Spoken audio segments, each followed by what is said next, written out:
Lagos was hot that afternoon, but Chief Emeka's heart was colder than the AC in his Range Rover. Millions in the bank, 3 houses, a wardrobe of agbadas that cost more than his driver's yearly salary. But ask his own mother for transport fare, and Chief Emeka would suck his teeth and say, money no dey grow for tree. His younger brother once begged him for 50,000 naira for hospital bills. Emeka gave him a lecture on financial discipline instead and drove off in a car worth 40 million naira.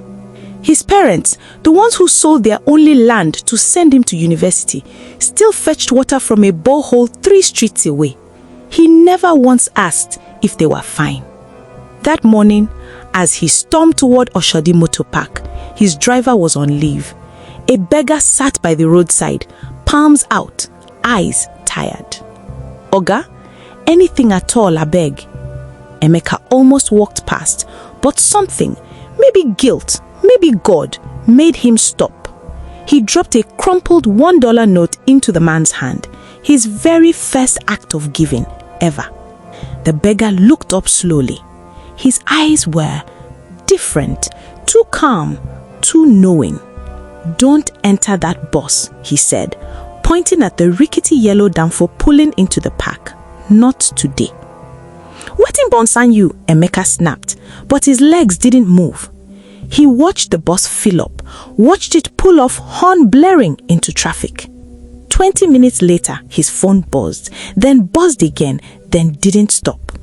"Chief, that bus, the one from Oshodi, it somersaulted on 3rd Mainland Bridge. Nobody survived." Emeka's hand shook. He turned to thank the beggar. The spot where the man had been sitting was empty. No footprints, no trace, just a single $1 note folded neatly, resting on the ground where he'd stood. That night, for the first time in years, Chief Emeka called his mother not to lecture her, but to ask if she'd eaten. The next morning, he paid off his brother's hospital bill in full. He dug a borehole for his parents' compound. He started giving, not because he had to, but because he finally understood something money never taught him. You don't need millions to save a life. Sometimes, all it takes is $1 and a heart willing to open.